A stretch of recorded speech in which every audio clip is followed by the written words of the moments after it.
श्री गणेशाय नमः। ॐ श्री सरस्वत्यै नमः। ॐ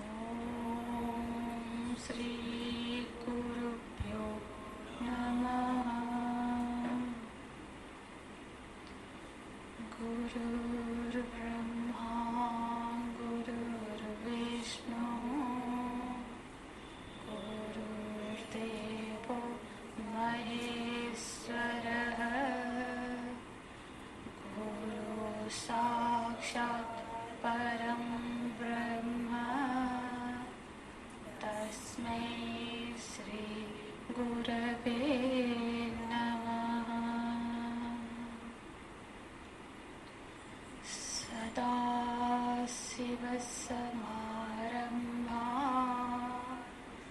शङ्कराचार्यमध्यमाः अस्मदाचार्यपर्यन्ताः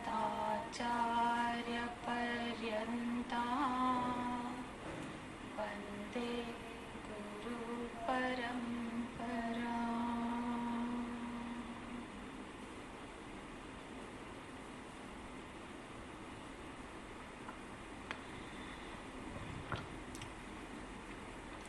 ॐ आप्यायन्तु ममाङ्गानि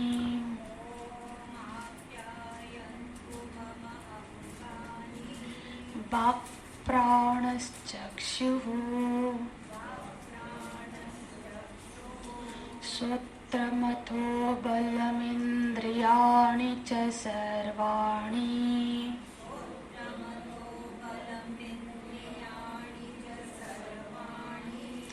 सर्वं ब्रह्मोपनिषदम्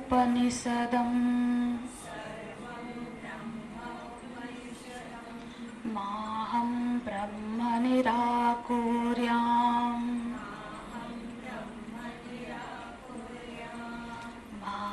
मा ब्रह्म निराकरोत्। अनिराकरणमस्त्वनिराकरणं मे अस्तु।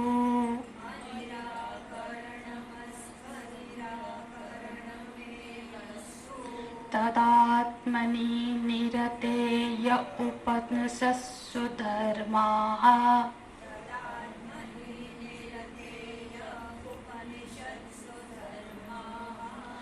ते मयि सन्तु।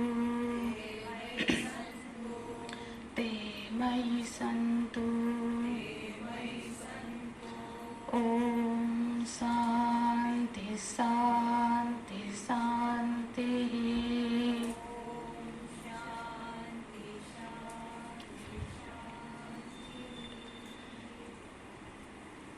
पेज नंबर 19 श्लोक का पाठ करेंगे मंत्र का।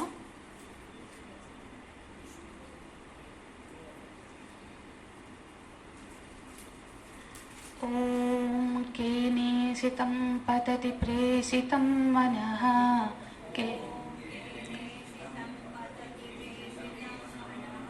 केन प्राणप्रथमप्रेतियुक्तः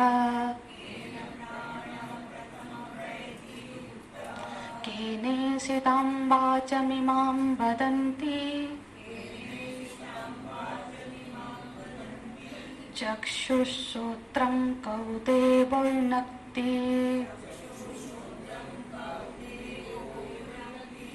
ॐ केनेषितं पतति प्रेषितं मनः केन प्राण प्रथमप्रेतियुक्तः केनेषितां वाचमिमां वदन्ति चक्षुश्रोत्रं कौदेवोर्नक्ति।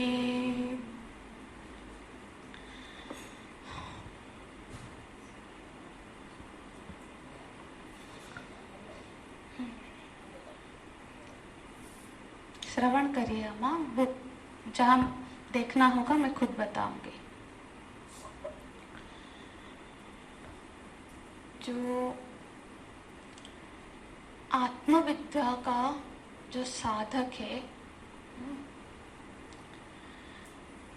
यहाँ श्रुति माता निर्देशित कर रही है कि उस साधक का किस तरह का प्रश्न है, उस प्रश्न को देख के कि प्रश्न का विषय, प्रश्न की गूढ़ता, हाँ, प्रश्न की सूक्ष्मता को देखते हुए हम ये समझ जाए कि वो जो साधक है वो कोई साधारण व्यक्ति नहीं है।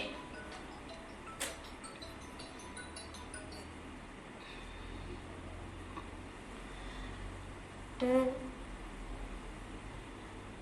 उसने जीवन को बिल्कुल अच्छी तरह से जिया है, इसका परीक्षण किया है कि ये जो बाह्य, ये जो साधन साध्य रूप जो बाह्य चीजें हैं, इससे वो परम सुख की प्राप्ति नहीं हो सकती, इससे हमारे जीवन का जो परम समाधान है वो संभव नहीं है। फिर वो अंतर्मुखी होता है, उसको स्विच ऑफ कर दीजिएगा।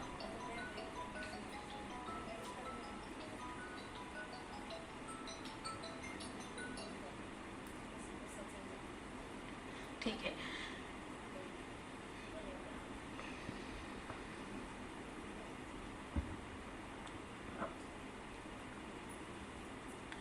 फिर जब वो साधक अंतर्मुखी होता है और चिंतन करता है कि असल में जो परम सुख की प्राप्ति किस तरह से संभव है, तो जब भी हम चिंतन करते हैं, ध्यान करते हैं, तब हमारे मन में कई सारे प्रश्न उभरते हैं।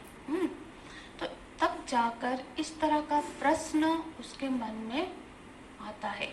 ये प्रश्न का अभ्यास क्या है? फिर जाकर वो सद्गुरु के शरण में जाकर प्रश्न करते हैं, केनेषितं पतति प्रेषितं मनः, केनेषितं पतति, केनेषित प्रेषितं मनः पतति, स्वविषये पतति, स्वविषये गच्छति। अपने विषय में ये मन किससे प्रेरित होके, किसकी इच्छा से फिर जाता है। इसके पीछे का जो उस साधक के इस प्रश्न तक पहुंचने का पीछे का जो स्थिति है, वो जो चिंतन है, उसको भी हमको जानना चाहिए, ताकि अब हम तो बस इसका ट्रांसलेशन कर लिए कि ये प्रश्न ऐसा है। असल में ये प्रश्न क्यों उठा? जब वो साधक चिंतन करते हैं तब वो देखते हैं कि ये जो संघात है, संघात माने एक समूह, ये जो कार्य करण रूप संघात है, मतलब ये जो हमारा शरीर है, मन है, बुद्धि है, इंद्रिया है, ये क्या है? एक संघात है, कार्य करण रूप संघात है, माने कार्य को करने के लिए इंस्ट्रूमेंट है, करण है, ये सारे इंस्ट्रूमेंट का एक समूह है। उसी भी एक समूह को हम बोलते हैं संघात। जैसे कि एक कार है ना? कार क्या है? बहुत सारे पार्ट्स का समूह है ना? तो जब एक समूह है, जैसे कि ये बिल्डिंग है, यहाँ पे भी ईंट, पत्थर, दीवार आदि का एक ग्रुप है। तो आप यदि संसार के सारे चीजों का ऐसे चिंतन करेंगे तो आप देखेंगे कि ये सारा एक एक संघात है। ठीक है, तो ये जो हमारा संघात है, ये जो मन, शरीर, बुद्धि, इंद्रियां आदि का जो संघात है, ये तो जड़ है। क्योंकि ये जो साधक है, ये तो कोई शुरुआती साधक नहीं है, उसने वेदांत का अध्ययन किया है।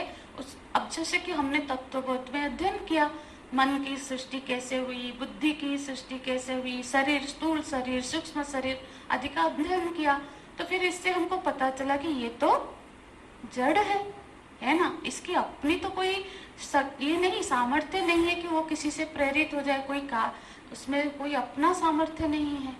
तो फिर ये तो जड़ है। तो ये जड़ होते हुए भी किस तरह से, किसके होने से, किसकी इच्छा से ये कार्य करता हुआ दिख रहा है, प्रयत्न करता हुआ, प्रेरित होता हुआ दिख रहा है ना? मन तो कितना कार्य करता है, इंद्रियां अपने अपने कार्य में लगी है, पर स्वभावतः तो ये जड़ है। ये प्रश्न का बेस है। प्रश्न क्यों उठा? क्योंकि यदि जड़ नहीं होता तो ये प्रश्न का कोई रिलेवेंस ही नहीं था। क्योंकि हमने पढ़ा कि ये सब चीजें तो जड़ है, ये जो संघात जड़ है और ये क्रियाशील है, तो फिर ये जड़ वस्तु को क्रियाशील कौन कर रहा है? किसके प्रेजेंस से ये जड़ क्रियाशील हो रही है? कार है, कार जो है वो भी एक समूह है, पर किसी के चलाने से वो चल रहा है, तो हम देखते हैं कि ड्राइवर कौन है। तो यही प्रश्न है जिस तरह से यहाँ मन, ये प्रश्न नहीं है कि मन क्या है, मन चंचल है, मन का प्रकृति क्या है, ये प्रश्न नहीं है। प्रश्न है कि मन चाहे अच्छा कर रहा है, गलत कर रहा है, वो अलग बात है। मन कर क्यों रहा है, प्रेरित, ये क्रियाशील क्यों हो रहा है? उदाहरण एक देखते हैं, शायद उससे कुछ समझ आए। मेरी प्रयत्न है कि हम प्रश्न को पकड़ ले। प्रश्न यदि समझ में आएगा, उत्तर आसानी से समझ में आएगा, है ना। देखो, अभी हम बाहर देखते हैं, तो नीचे सूखे पत्ते पड़े होते हैं। सूखे पत्ते हम देखते हैं तो नीचे पड़े हैं। कभी कभी हम देखते हैं सूखे पत्ते उड़ रहे हैं। अब प्रश्न ये है कि अरे सूखे पत्ते में तो ये सामर्थ्य नहीं है कि वो उड़ सके। पत्ते, सूखा जो पत्ता है उसकी तो ये सामर्थ्य नहीं कि उड़ सके, तो वो उड़ रहा है किसकी शक्ति से? हम यदि पूछे वो कैसे उड़ रहा है, तो क्या उत्तर होगा उसका? वायु की शक्ति से। देखो, उदाहरण दृष्टांत में हमेशा हमको वही एक पार्ट ही लेना है और टोटली वो चीज दृष्टांत कभी भी दृष्टांत में नहीं घटाना है। दृष्टांत का जितना अंश हम समझने के लिए वो दृष्टांत ले रहे हैं, उतना ही अंश यहाँ नहीं, क्योंकि वायु में क्रियाशीलता है, बाकी अनेक चीजें हैं जो कि यहाँ फिट नहीं होगी। इस उदाहरण से हमको बस इतना समझ लेना है कि जिस तरह से उस पत्ते में सामर्थ्य ना होने पर भी वो उड़ रहा है, जैसे वायु की सामर्थ्य से वो उड़ रहा है, इसी तरह से किसके सामर्थ्य से ये मन, इंद्रिय आदि जड़ होते हुए भी क्रियाशील हो रहे हैं? प्रश्न ये है। हेतु क्या है? क्योंकि जड़त्वात्, जड़ है इसीलिए प्रश्न है, क्योंकि वो अपने आप यदि शक्तिशाली होते तो फिर कोई प्रॉब्लम ही नहीं होता, है ना। तो ये प्रश्न है। यदि ये प्रश्न है तो फिर अब पूर्व पक्ष मानो कि अभी ये तो भगवान शंकराचार्य जी अब इसका समझा रहे हैं। अब गुरु वेद, जो शिष्य ने सदगुरु को पूछा है वो तो प्रश्न है, उसका उत्तर तो फिर गुरुदेव देंगे। हम अभी इस प्रश्न का समालोचन कर रहे हैं ताकि इसको समझ पाए।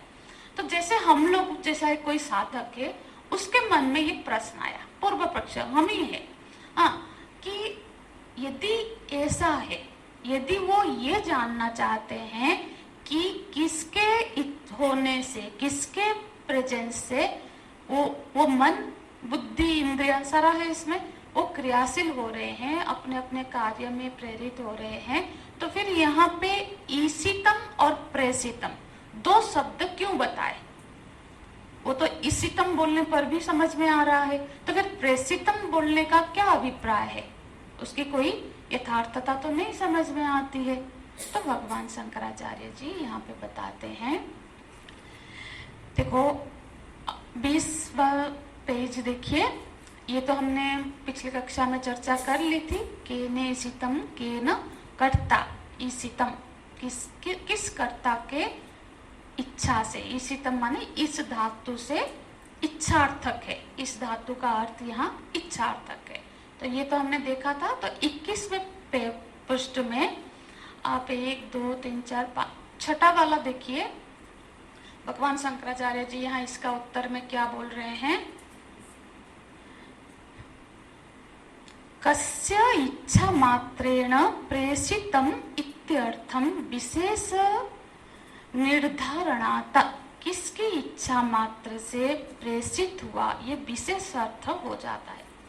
यदि इच्छा से, किसी की इच्छा से हो गया, तो यहाँ इच्छा कहने का अभिप्राय उस तत्व में इच्छा दिखाने का नहीं है। इच्छा से ये अभिप्राय है कि वो चैतन्य तत्व हो, चेतन तत्व है, ये सिद्ध करने के लिए यहाँ ईशितम पद का प्रयोग हुआ है। क्योंकि इच्छा किस में होती है? इच्छा तो हमेशा किसी चेतनवान में ही होगी, किसी जड़ में कोई इच्छा तो नहीं होगी। तो ये इच्छा इसीतम बोलने का अर्थ है कि जो भी वो कौन है जो कि चैतन्य होना ही चाहिए, उसके होने से ये क्रियाशील हो रहा है। तो उसकी चैतन्यता को सिद्ध करने के लिए यहाँ शब्द दे रहे हैं प्रश्न में, इसीतम, इच्छा। इच्छा माने उस तत्व में इच्छा है ऐसा नहीं है, जरूर वो चीज कोई चैतन्य होगा, क्योंकि इच्छा हमेशा चैतन्य में ही होती है, चैतन्यता में भी होती है। तो ठीक है, फिर प्रेषितम क्यों कहा? तो प्रेषितम कहने का अर्थ है किसी के उपस्थिति से, किससे प्रभावित होकर वो अपने कार्य में संलग्न हो रहा है, प्रेरित हो रहा है, पतित हो रहा है, जा रहा है। किससे प्रेरित होकर, किससे प्रभावित होकर, है ना। तो क्या बोल रहे हैं, देखो, कस्य इच्छा मात्रेण प्रेषितम इत्यर्थम विशेष निर्धारणात्। उसके बाद देखिए आप, और एक प्रश्न है उससे नीचे, अपि च शब्दाधिक्य अर्थाधिक्यम युक्तिमिति इच्छया कर्मणा वाचा वाक्येन प्रेषितम इत्यर्थ विशेषम अवगन्तुं युक्तः। ये वाक्य पदभाष्य का अंतिम पैराग्राफ है। तो क्या बोल रहे हैं, जब ऐसा सुना, जो साधक है, मतलब जो हम है, जो पूर्व पक्ष है, एक प्रश्न उठा कि अब प्रेषितम बोलने का अभिप्राय ये है कि बोल रहे हैं इच्छा कर्म वाणी इस, तो किस, देखो ये जो क्या प्रश्न है इसको अच्छे से समझना, ये हमारा भी प्रश्न होना चाहिए, यदि नहीं है तो हमको समझना है। अब वो बोल रहे हैं किसके द्वारा प्रेरित होकर, किसकी प्रेरणा से, किससे प्रभावित होकर वो अपने कार्य में जाता है। तो ये जो प्रभावित होना है, तो फिर पूर्व पक्ष बोल रहे हैं इसका अर्थ ये हुआ कि वो इस संघात से प्रभावित है। देखो ये जो कार्यकरण संघात है, कोई भी संघात है, कोई भी क्या बोला था हमने, संघात का अर्थ समूह, कोई भी जो समूह है, वो क्या होता है, उसके हर पार्ट एक दूसरे के प्रति सपोर्टिव रहते हैं। तो प्रेरित होने के यदि स्थूल अर्थ हम यदि सोचे तो इसका मतलब है ये जो मन है, मन किसकी प्रेरणा से काम कर रहा है। तो हम बोल सकते हैं कि इंद्रियां उसको प्रेरित करती है, शरीर भी प्रेरित करता है, बाह्य विषय से भी प्रेरित होता है। तो ये संघात में तो एक दूसरे को सभी प्रेरित कर रहे हैं, है ना। देखो किस तरह से, अब हमने अब प्राण, भूख लगा, भूख किसका, भूख प्यास प्राण का धर्म है ना। हमको भूख लगा तो प्राण ने क्या किया, मन को प्रेरित किया कि भोजन चाहिए। तो मन ने क्या किया फिर, मन ने फिर हाथ को या पैर को प्रेरित किया कि वो जाए, भोजन की व्यवस्था करे और भोजन करे। ठीक है, तो यहाँ पे क्या देखा, प्राण ने मन को प्रेरित किया, मन ने फिर इंद्रियों को प्रेरित किया, है ना। जैसे कि कोई फूल है, 2-3 उदाहरण देखते हैं, कई तो पकड़ में आए।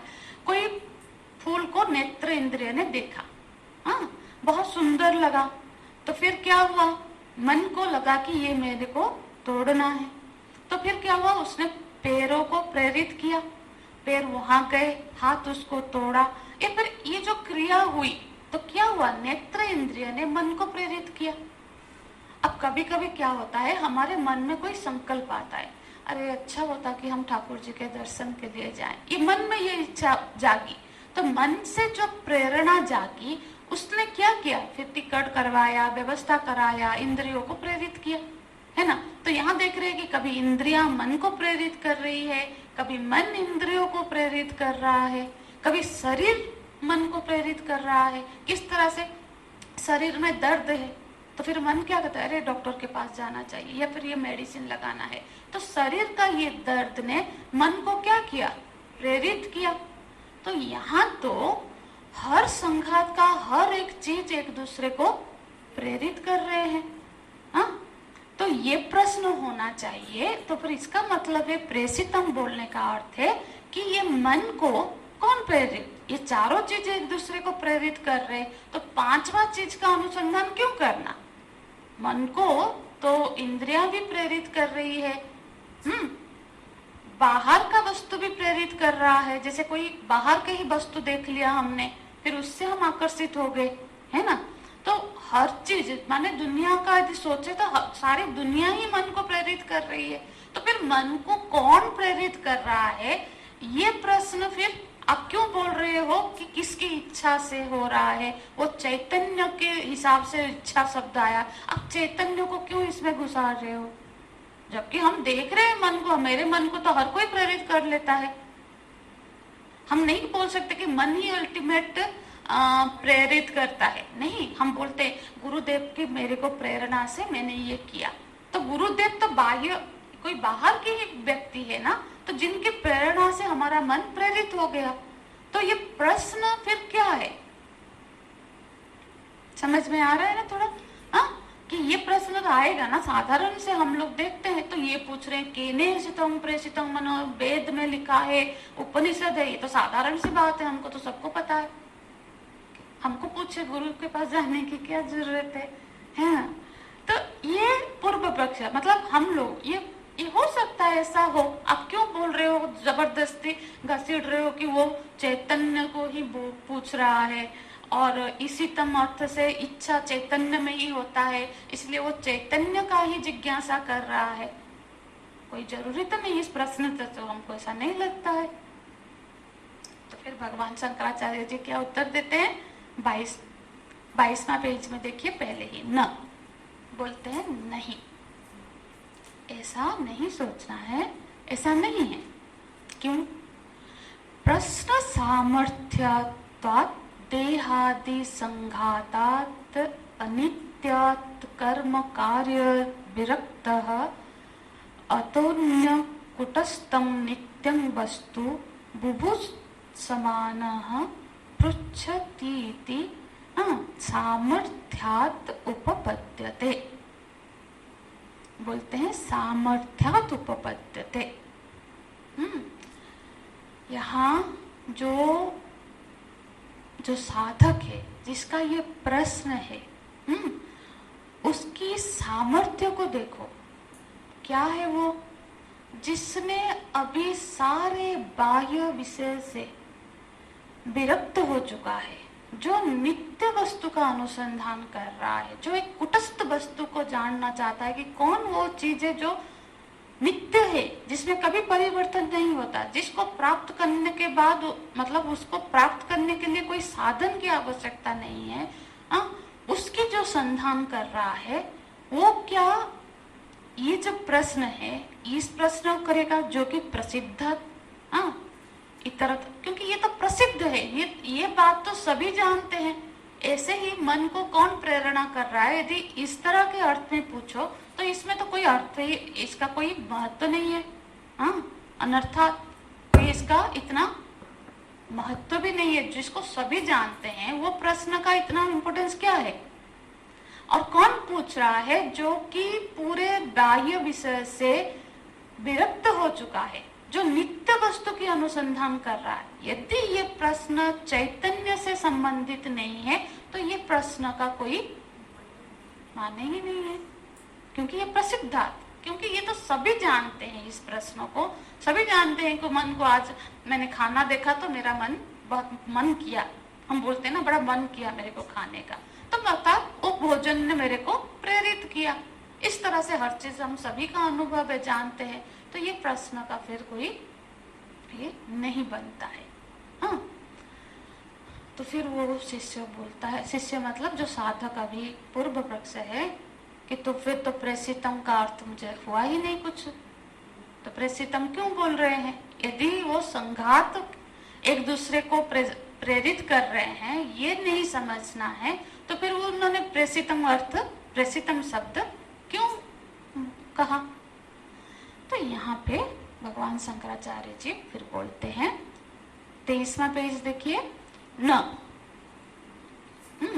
तो फिर इसका मतलब हुआ कि प्रेषित शब्द का अर्थ तो फिर हुआ ही नहीं, बना ही नहीं। तो बोलते हैं न, ऐसा नहीं है। क्या है? संशयवतो अयम प्रश्न इति प्रेषित शब्द सार्थ विशेष उपपद्यते। यह प्रश्न किसी संशयाकुल, देखो जब कोई शिष्य है प्रश्न कर रहा है, उसके मन में प्रश्न है, माने उसके मन में संशय है। बिना संशय के कोई प्रश्न होता है क्या? प्रश्न है माने उसको समझ में नहीं आ रहा है, मतलब उसके पास कोई सारे क्या होगा, संशय है या फिर कुछ ऑप्शंस है। ऐसा भी हो सकता है, ऐसा भी हो सकता है ना। उसके पास क्या होगा, कुछ ना कुछ विकल्प होगा कि देखो जो संशय से भरा है, अब उसके मन में डाउट से कि क्या है ये, क्योंकि वो जब चिंतन कर रहा है वो देख रहा है कि ये जो कार्यकरण संघात है, मन बुद्धि इंद्रिया आदि है, ये तो मतलब ये तो जड़ है, फिर भी उसमें कार्यशीलता दिख रही है, प्रयत्न दिख रहा है, क्रियाशील है। तो किसके होने से ये क्रियाशील हो रहे हैं? और दूसरा ये भी है कि ये सब एक दूसरे को प्रेरित कर रहे हैं। तो ये क्या जो चीज प्रसिद्ध है समाज में, इसी वजह से ही एक दूसरे को प्रसिद्ध करके ये क्रियाशील है। एक प्रश्न तो ये है, हाँ, क्या जो प्रसिद्ध है कि मन को इंद्रियां प्रेरित कर रही है, बाह्य चीजें प्रेरित कर रहे हैं, क्या ऐसा ही है? क्योंकि उसके मन में संशय है। ये प्रेषित शब्द क्यों बोल रहे हैं? क्योंकि एक तो ऐसा हो सकता है कि ऐसा ही है कि ये संघात ही एक दूसरे को प्रेरित कर रहे हैं और ये अपने अपने विषय में कार्य कर रहे हैं। एक दूसरे से प्रेरित होकर अपने अपने विषय में जा रहे हैं।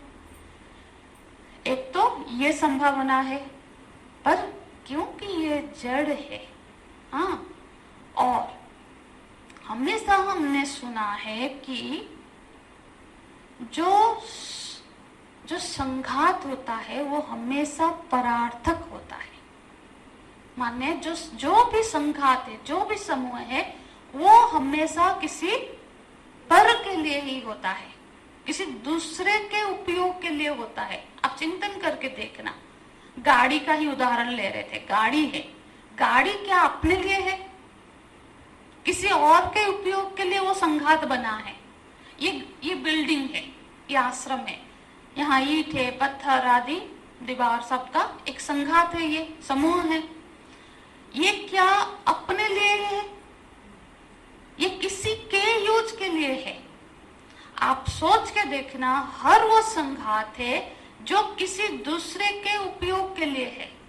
तो इसका मतलब ये जो संघात हमारा शरीर, मन, बुद्धि, इंद्रिय का जो समूह है, ये भी सिर्फ अपने के लिए नहीं होगा, जरूर किसी दूसरे के उपयोग के लिए ये संघात है। क्योंकि सिद्धांत यही है कि संघात जो है वो परार्थ के लिए है। ठीक है, संघात जो होता है हमेशा किसी दूसरे के लिए होता है, और वो जो दूसरा जो होता है वो उस संघात का पार्ट नहीं होगा, हमेशा उस संघात से वो परे होगा। कार का कोई पार्ट ही कार को उपयोग नहीं कर रहा है, कार से भिन्न एक चीज है जो उसको यूज कर रहा है। तो इसका मतलब है संघात जो है, कोई भी समूह, आप घर में बैठ के थोड़ा चिंतन करिए, कोई भी समूह होगा वो किसी दूसरे के उपयोग के लिए होता है, और वो दूसरा उस संघात का हिस्सा नहीं होता है, वो उससे अनंतर दूसरा होता है। ठीक है, पकड़ में आ रहा है ना? बहुत सरल करके हम चिंतन कर रहे हैं। तो इस तरह से जरूर इस संघात का भी जो क्रियाशील करा रहे हैं वो कोई और है जो इस संघात के से भिन्न है। बोलते हैं स्वतंत्र, जो इस स्वतंत्रस्य इच्छा मात्रेणेव मन आदि प्रेषयितृत्यम, 1 2 3 4 5 6 छठा वाला लाइन, हाँ ये 23 पे बोल रहे हैं, 23वें पेज का छठा वाला लाइन लिखिए। स्वतंत्रस्य संघात व्यतिरिक्तस्य स्वतंत्रस्य, जो इस संघात से स्वतंत्र होगा, भिन्न होगा, मतलब स्वतंत्र मानने जो इस तंत्र का पार्ट नहीं है। संघात मतलब एक तंत्र, शरीर तंत्र से परे होगा, वो स्वतंत्र कोई एक वस्तु होनी ही चाहिए जो इस संघात को चला रहा है, जिसकी प्रेरणा से, जिसकी इच्छा से, जिसकी उपस्थिति से ये संघात क्रियाशील हो रहा है। एक तो ये है जिस वजह से ये प्रश्न हो सकता है, संशय, क्योंकि वो अभी सोच रहे हैं ना, हम भी अभी उसी स्थिति में हैं कि हम लोग सोच रहे हैं। एक तो ऐसा हो सकता है कि जैसा कि प्रसिद्धि है समाज में कि ये एक दूसरे को ही ये संघात, मन इंद्रियों को प्रेरित कर रहा है, इंद्रिया मन को कर रहे हैं, मन शरीर को कर रहा है, शरीर मन को कर रहा है, इसी तरह से ये चल रहा है। एक तो ये हो सकता है, ये नहीं हो सकता ऐसा नहीं है, ये हो सकता है। अभी तो प्रश्न है ना, क्यों हो सकता है, ये प्रश्न का भी बेस किया है क्योंकि बहुत सारे दर्शन है जो इसी को मानते हैं। चार्वाक दर्शन देखेंगे तो चार्वाक दर्शन में शरीर के अंत बाद और कुछ ही चीज को स्वीकृति नहीं की गई। मतलब एक बहुत बड़ा समुदाय है जो कि यही मानते हैं कि ये शरीर है तो शरीर है, शरीर मर गया तो कुछ नहीं है, शरीर के बाद किसने देखा है, ठीक है, शरीर के बाद, इसलिए जैसा भी पाप हो पुण्य हो भोग करो फिर मर जाना है, मरने के बाद कुछ नहीं होता। ये सब झूठ बात है, ऐसे बोलने वाले हजारों करोड़ों लोग हैं, ज्यादातर ऐसे ही लोग हैं। इनको बोलते हैं चार्वाक दर्शन, मतलब चारू वाक्य, बड़े मधुर है ये वाक्य, सुनने में बड़े अच्छे लगते हैं। चलो निश्चिंतता होती है ना, पाप भी कर लो, इससे स्वीकृति मिल जाती है, डर नहीं है कि फिर भोगतना पड़ेगा। हालांकि ये सही, इसका बहुत सारे इसमें तर्क है, ये नहीं है बोल के, पर ऐसे भी मानने वाले हैं जो कि इस शरीर जब तक है तब तक ठीक है, जब शरीर मर गया मर गया, और कोई चीज नहीं है, ये एक मानने वाले हैं।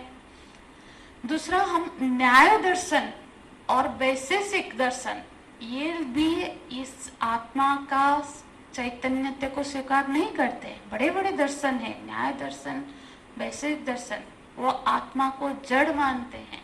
जब आत्मा मन के साथ संयुक्त होता है तब वो ज्ञान या फिर क्रियाशील होता है।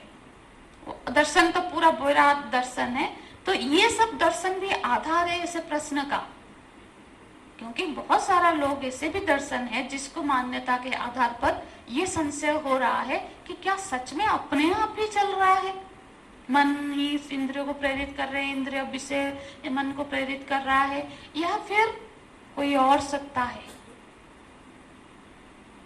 तो ये दोनों प्रश्न का रिलेवेंस है ना, कि अब भगवान भाष्यकार बोल रहे हैं न संशय बतो अयम प्रश्न इति प्रेषित शब्द, इसीलिए ये प्रेषित शब्द उन्होंने प्रयोग किया क्योंकि वो अभी संशय की स्थिति में है, उत्तर तो नहीं मिला है ना, प्रश्न कर रहा है। प्रश्न कर रहा है मतलब उसके मन में ये भी हो सकता है, वो भी हो सकता होगा, जानता है तो फिर क्या प्रश्न है। कभी कभी कुछ लोग करते हैं, जानते हैं फिर भी पूछेंगे इसको कितना आता है देखते हैं, ऐसा से नहीं है, मतलब वो जानता नहीं है, उसके मन में संशय है, वो अपने संशय का निवारण करना चाहता है, इसीलिए गुरु के सामने जाकर, गुरु के सानिध्य में जाकर प्रश्न कर रहे हैं। तो प्रश्न कर रहे हैं मतलब दोनों चीजों के लिए वहां संभावना है, ऐसा भी हो सकता है या ऐसा भी हो सकता है, इसीलिए वो प्रेषितम शब्द आया है। ठीक है, तो यहाँ बोलते हैं इसीलिए। फिर क्या आता है, ननु स्वतंत्रम मनः, फिर एक प्रश्न। ये सारे प्रश्न इस प्रश्न को क्लियर करने के लिए है, ठीक है। ये प्रश्न तो शिष्य ने गुरु को पूछा है, ये जो सारे प्रश्न अभी हम कर रहे हैं ये हमारा प्रश्न है, ये प्रश्नों को समझने के लिए, समझ रहे हैं? हाँ, तो फिर क्या है, और एक प्रश्न आ रहा है, बोलते हैं ननु स्वतंत्रं मनः स्वविषये मनः प्रवृत्तीनां स्वयं पतति इति। यदि हम ये कहे कि ये भी है कि मन तो स्वतंत्र है, मन अपने कहाँ जाए उसके लिए मन स्वतंत्र है, ऐसा मानने में क्या दोष है? इस पर आप लोग चिंतन करना। इसका उत्तर थोड़ा विस्तार में हम देंगे, तो आगे के गुरुवार की कक्षा में इसकी चर्चा करेंगे, क्योंकि ये प्रश्न भी समझना है, फिर इसका उत्तर भी समझना है। ये इतने पूर्व पक्ष के बाद हम फिर दूसरे उत्तर में, दूसरा जो मंत्र है वो सीधा उत्तर ही है, उसमें प्रवेश करेंगे। ठीक है, तो इस पर थोड़ा चिंतन हो कि आज हमने ये देखा कि ये जो पतति प्रेषितम मनः, केनेषितम पतति प्रेषितम मनः, केन प्राण प्रथम प्रेते उक्तः, केनेषितां वाचमिमां वदन्ति चक्षुश्रोत्रं करुदेव नक्ति। उसमें से अभी तक सिर्फ हमने केनेषितं पतति प्रेषितं मनः इतने पर ही चर्चा की है, बाकी करेंगे। ऐसा नहीं कि छोड़ेंगे नहीं, उसको करेंगे। तो ये यदि पकड़ में आ जाए तो बाकियों में बहुत विस्तार करने की जरूरत नहीं पड़ेगी। तो प्रश्नों को अच्छे से समझना है कि किसके होने से ये मन किसके द्वारा प्रेरित होकर, किसकी इच्छा से मन अपने विषय में जाता है। तो उसमें दो संभावनाएं हो सकती है कि मन इंद्रियों से प्रेरित हो रहा है, बाह्य चीजों से प्रेरित हो रहा है, ये संघात से प्रेरित हो रहा है, या फिर और दूसरा जो स्वतंत्र इस संघात से परे जो चैतन्य तत्व है उसके होने मात्र से, उसकी प्रेजेंस मात्र से। यहाँ प्रेषित करने का अर्थ चैतन्य के अर्थ में राजावत नहीं है, जैसे राजा ने आदेश किया कि ये जाओ करो, इस तरह से नहीं। उनके होने मात्र से, सिर्फ उसके होने मात्र से ये क्रियाएं हो रही है। तो ये कैसा है, क्या है, वो तो फिर उत्तर तो जब उत्तर आएगा तब हम समझेंगे। ओम तत्सत्। ओम पूर्णमदः पूर्णमिदं पूर्णात् पूर्णमुदच्यते पूर्णस्य पूर्णमादाय पूर्णमेवावशिष्यते। ओम शांति।